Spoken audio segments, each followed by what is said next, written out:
Good evening, everyone. Welcome to the Beacon of Light podcast. I am here, April Tribe-Duke, as your host, and we are here tonight with Dr. Rhoberta Shaler, and we're really excited to have her here because she is incredibly rich in all of her information and wisdom. And so this is a real honor to be able to be on this side of the table. I've been in her seat with her on this side of the table, so it's really fun to kind of see how things come full circle. So without further ado, we're going to get this party started and see where we can go from there. I'm April Tribe-Duke. Welcome to the Beacon of Light podcast. I believe we are all made with light, and light is hope. This podcast brings authors who write stories of hope to all of you. Your journey to be inspired and amplified by these stories starts now. All right, welcome back, everyone. And I am broadcasting from Twin Falls, Idaho. And Dr. Rhoberta Shaler, where are you broadcasting from tonight? I'm in sunny San Diego, April. Excellent. I love San Diego. It is a beautiful place. I spent many years there, and I just truly enjoy it. And I have to say, she takes great pictures, guys, of all the flowers and the sunsets. So if you need some joy out there, just take a peek because they're beautiful and very uplifting. So tonight, let's talk about this term. You can see something scrolling underneath there. For those of you who are seeing live, I can see you there. Please drop down where it is that you are watching from and being connected to. We have two books tonight because Dr. Rhoberta Shaler, she is an amazing author, 16 books. Get that? 16 books. And we're going to talk about two of them this evening. The first one is called Escaping the Hijackal Trap and Kaizen for Couples. So we're going to talk about both of those and how they relate, how they can impact you, and just everything in between. Because we've brought a lot of experience, unfortunately, some experience to the table, but now with perspective change, with healthier boundaries, and with good healing, we're here now to share with all of you how things can positively go forward. So, Dr. Shaler, what would you like to talk about tonight for a little bit of the background to share? Well, I think it's important to say that even though I have a doctorate in psychology, I have one in life too, because I had to hijackal parents. And I'm an only child. So I was looking for solutions. I was looking for understanding. I was looking for all those things when I was quite young, and there was nothing. So that's why I do the work that I do, because when you're raised by a hijackal, and that's my term for people who hijack relationships for their own purposes and then relentlessly scavenge them for power, status, and control. So if you have parents like that, you're likely to marry somebody like that. And I did. And I had children, and I divorced, and I co-parented. And not only do I have that doctorate in psychology, but I have all of that life experience because there wasn't any help when I was going through that. That is incredible to keep searching and figure out there's nothing here. How did you come to understand that this was not healthy? When did you realize this? I was 7 years old, and I know that sounds weird, but I remember hearing my parents arguing, and I said to them, "You don't make any sense. You're crazy." And I then started not believing them. I started not taking in what they were saying, just learning to put up with them and go around them. Not that it didn't hurt me deeply and leave all kinds of scars and wounds I had to take care of when I got older, but at least I knew that I didn't believe what they said. That's right. That is really incredible to discover it so young, because usually, especially in those young ages, we're trying to connect, bond, find where we belong, right? And yet something gave you a sense of understanding that said, what I'm hearing, it doesn't make any sense. It's crazy. These sides aren't matching up. And you probably had a sense of loss of love. There was something absolutely missing there. Now you said something interesting about, oh, go ahead. Go ahead. No, there was something missing, because what looked like love was someone wanting me to make them look good. And so when I did things, I happened to be very musically talented. So when I did that, it looked like love, but it wasn't. And also, my father sexually abused me. So I knew that wasn't love either. Oh, that is so hard. It is such a tragic thing to hear those stories come through with that, their own satisfaction, their own things, and just to, you can hear what you say in your word, hijackal, where it's not just about control, it's also about pillaging and getting all that they want from everything. Just, yep, that's a sign for greedy and just wanting and consuming every last bit of your light, of everything, with not a care. Didn't matter, because it's to satisfy themselves. Right. If you can relate to some of these things out there, this is why we're sharing. It's really important to understand that we have to identify this. And even at a young age, even with your musical talents and stuff, things still hurt, but you still understood something. Now, how did that help prepare you for future relationships? Or did it not help you prepare for future relationships? Well, it helped me prepare for bad future relationships. The problem is that when you've been raised by hijackals, even if you know that with your head, that, and you can think that way, your whole being speaks louder from your background. So you find that you're attracted to and attractive to hijackals. And even though they don't feel right, but they're familiar. And so then you have to go through all of that. Right. I think that's really key, is that it doesn't feel right, but it's familiar. And we do tend to see our perspective, whatever the reality is that we can see, then that is our truth. And if that, even if it is not healthy, and like you said, that portion of it really can impact us for those future relationships. So what happened in this future relationship that was not so great, and how did you then, I'm assuming, left? Well, again, just like that 7-year-old, it didn't take me too long to figure out what was going on. So 3.5 years, this cannot go on.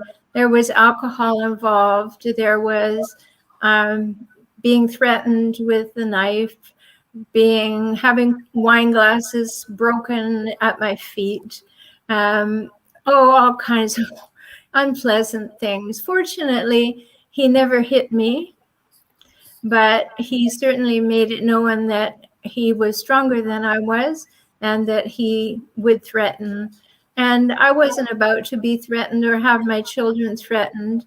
And so it happened that I won a competition to be principal of a school 700 miles away, and he decided to come with me and go back to school. And he wasn't the brightest, because if he was really a hijackal, he would never have put himself in that financial situation where I earned all the money and he went to school thinking that he was making me pay for it. However, I left him there. Yep, left him right there. And I'm sure that response was a little surprising, because maybe he got a little lazy in his control, thinking, oh, this is a sweet old ride and I've got it. Exactly. But you were really smart to gain the upper hand financially. And that was my escape as well. after those 9.5 years, once I gained the upper hand financially, tucked it away, hid it away, I had to play the game for a little bit.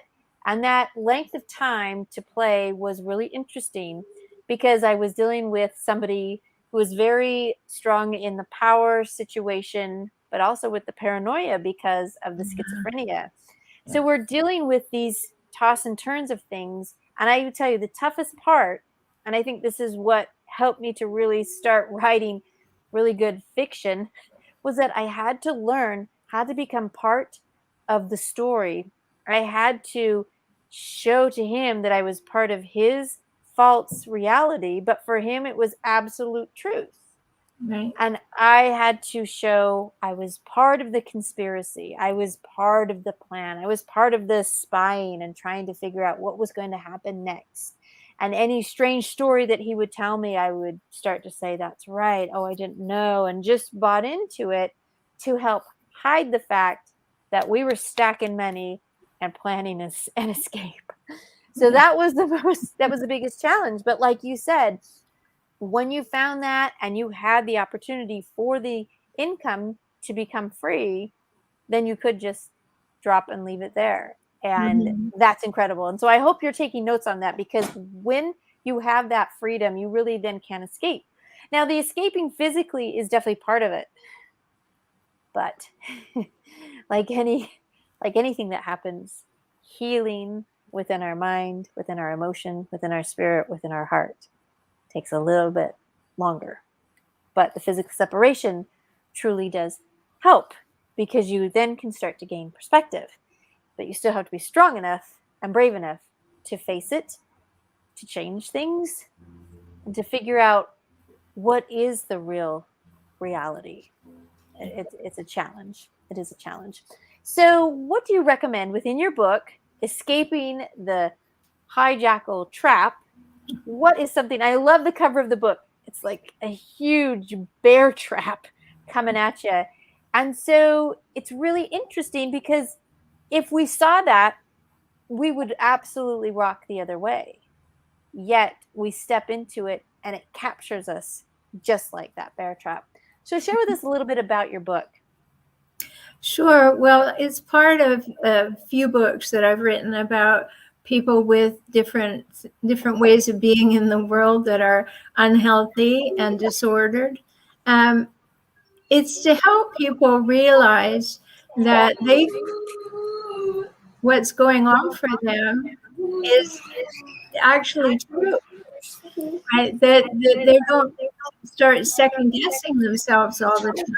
To give them that thread that says, okay, you're not crazy. It really is happening. Here are all the traits. Here are all the patterns. Here are the things that may be happening. And here's what your best strategies are when these things are happening.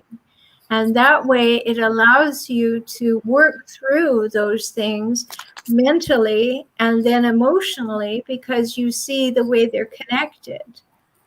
And that's really important. It's a very easy book to read on purpose, because when you're anxious, it's more difficult to take in information. So I wanted to make it as clear as possible, because in those relationships, you're anxious and hypervigilant so much of the time. Right. So much energy is spent in the survival, in keeping things going. So if you can learn something very simply, blunt, direct, and start to apply it, then you definitely add more skills to yourself, and your ability to leave increases with every day. So, and when we're with those people, as you so well know, and I so well know, you start to say, is it me? Should I be doing something differently? Am I wrong? Is this crazy? And so it's really clear that we have to take the opportunity to step aside, and the book can help you do that. To step aside from it and say, oh, no. Because one of the things, if you had hijackal parents and then you get with a hijackal partner, you believe the press. You believe what they're telling you because you're the healthier one. So you think, I should be self-reflective. I should say, how about me? What am I doing wrong? And that's a good thing in normal circumstances. It's a good thing anyway, but it's not going to make the same difference when you're with a hijackal. Right? Because the control, the consuming of everything that you are is taking away that opportunity because it is not healthy. It is not right. So incredible work. And how do we actually escape that trap? Well, when you're in it, the way to escape it is as we said, make sure that you're financially able to leave. And that's often a very big deal because hijackals like to um, run all the finances so they have ultimate control. And also, you don't want to leave too quickly until you have established the fact of what the assets of the marriage actually are, because hijackals like to hide money. But then when you want to escape emotionally, it's really difficult for most people. In fact, the research shows that the average is people leave 7 times before they stay away. So That's when you're making that preparation, you're making sure that you have what it is you need for yourself and your children, and emphasize the word need. And then make sure that you're adequately taken care of by an attorney. It's really important that that happen. And, right. and so that you're protecting yourself as you go. Right. I love one of the stories that you shared how within certain cupboards you have certain things already pre-packed. You were really making this plan and this idea and bringing that to reality when you finally decide today is the day and it's over. It watching the implementation of everything come to pass sometimes is really smoothly and sometimes not so much. But if you have made a plan, it goes better than without a plan. And so that's what's really important, right? Yes, and I did that. I had everything that I really wanted for myself and the children at the back of cupboards, and I'd taken them to friends in small amounts and all. But on the day that I actually left, I knew he was away for the day, and I had my friends and a truck, and so we started taking care of everything. But the in the middle, I panicked, and I said, I don't know if I could do this. I don't know if I can do it. And my friend said, oh yes, we are. And that was really good. Really good. I I think that type of support is so important. And in fact, I developed a program called the Supporters Toolkit for that very reason, because so many of us have friends, connections, family members, coworkers who are stuck, trapped with the hijackal. And we see it, they've shared with us, and we are there to support and allow them maybe to vent. Maybe we're the ones that, like you said, you had friends that allowed you to hide things there and keep things there and moving forward.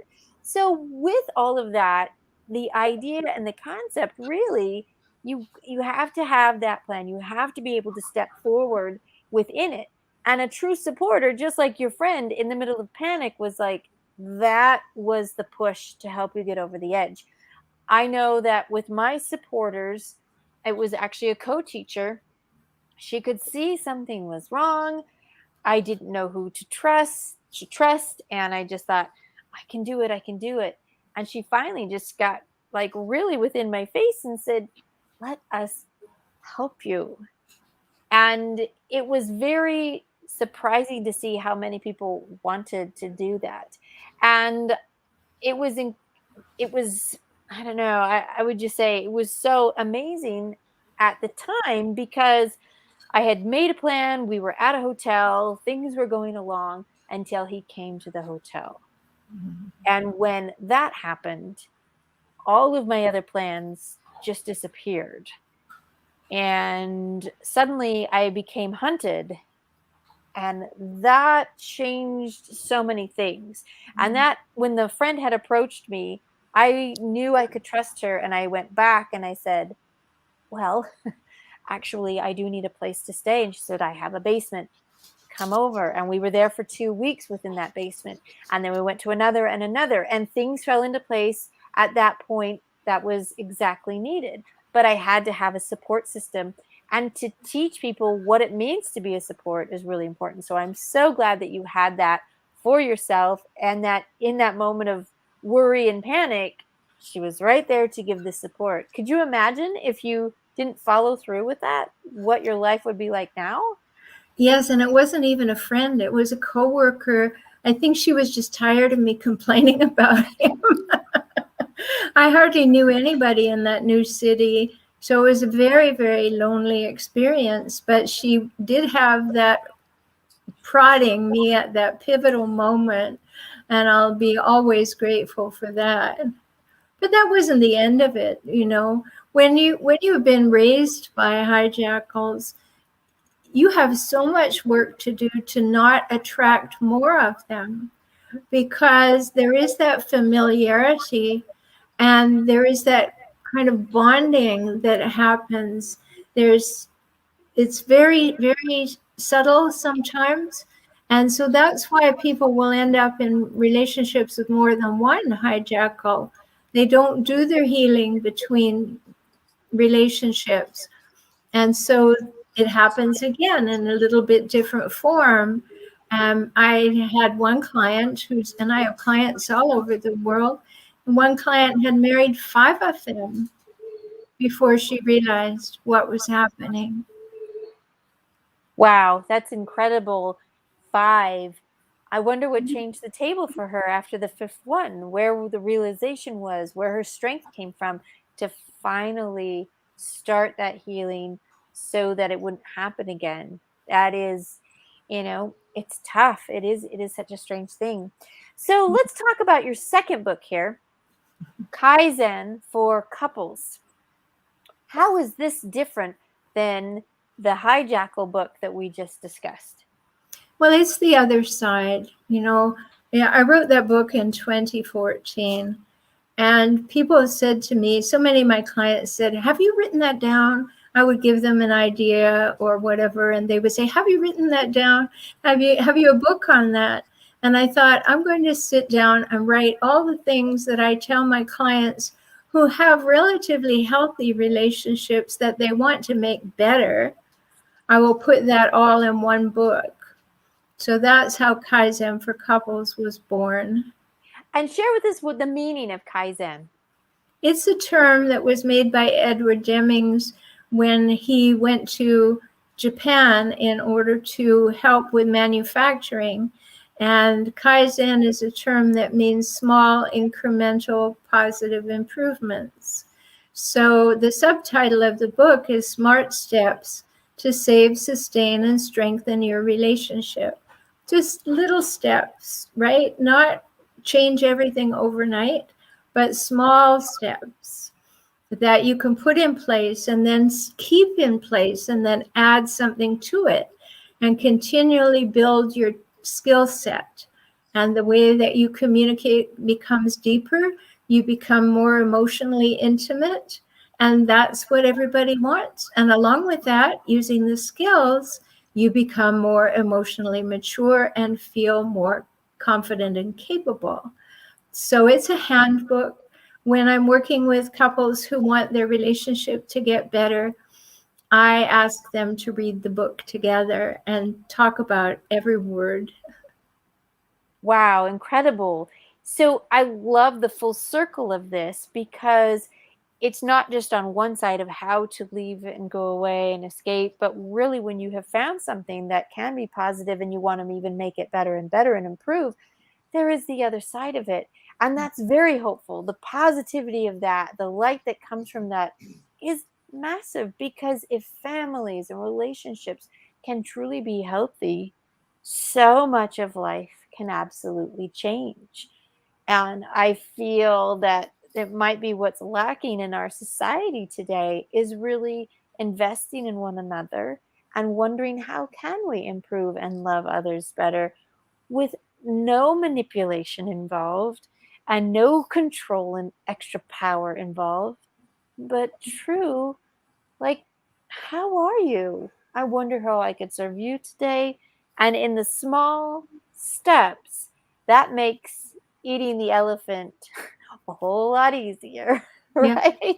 I talk about three things, April, that I think are very important, and they're the foundation of any healthy adult relationship, any healthy adult relationship. And if they're not there or people are not willing to put them in place, the relationship is not going to succeed. And they are equality and equity, reciprocity, and mutuality. And if those things are not in place, we are constantly going to be at each other. We're going to be competing. We're going to be unhappy. We're going to be wrestling with our emotions. And then over that are the 5 things I talk about in Kaizen for couples. So we have a foundation of equality, equity, reciprocity, and mutuality. And then on top, we have honesty, safety, trust, respect, and reliability. So when you have those 8 things in place, you are going to get healthier and healthier. And then you can use the book. Those are what I call those 5 things: honesty, safety, trust, respect, and reliability. Those 5 things are what I call the relational gifts. They're the gifts you give each other. That is a beautiful way to say it because we all love gifts, and giving and receiving them feels that love, that peace, the respect, all of it put together, so different than Mhm. what the taking and the needing and the wanting and the using. So wonderful to have that foundation set with the 5 on top. So, does the book teach you how to do each one of those in incremental steps? Or should you have those first? Well, the book doesn't teach you about it, but it tells you what those look like when they're in place. What the book teaches you are things like how to have conversations that go forward and actually achieve goals that are common, or how to resolve an issue, or what to do to solve a problem as opposed to doing it all in one step, how to do it incrementally so that you actually see the agreements and you build the trust and you build the ability to say, we can do this. We can do it together and we can be successful at it and it feels good. Wow, beautifully said. We want to have those things together. We want to be able to really bring that positivity, that light, that love, support, the 5 steps along with the 3 foundation to see how really life can change and get to that better improvement of what we all want and desire. I think that's incredible. So, towards the end of this wonderful podcast tonight with Dr. Rhoberta Shaler, I would love to ask her for like a 2-minute, what would you love to share to the world if you could give the world any part of advice? What would it be? Well, I'd like to give you some advice and an invitation. The advice is follow my formula, ABB. That stands for always believe behavior. We have a tendency to want to believe someone's words, believe their behavior, and if the words fit, great, it's a bonus. But if the words don't fit, believe the behavior. Wow, powerful. Very powerful.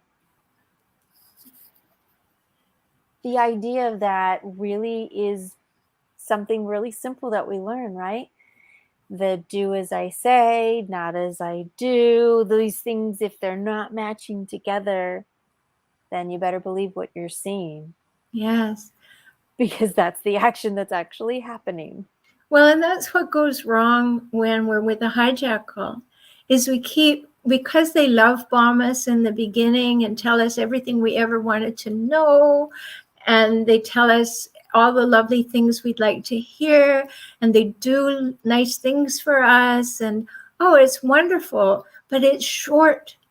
It's short to as I say, in Escaping the Hijackal Trap, there's a whole chapter called the gotcha factor.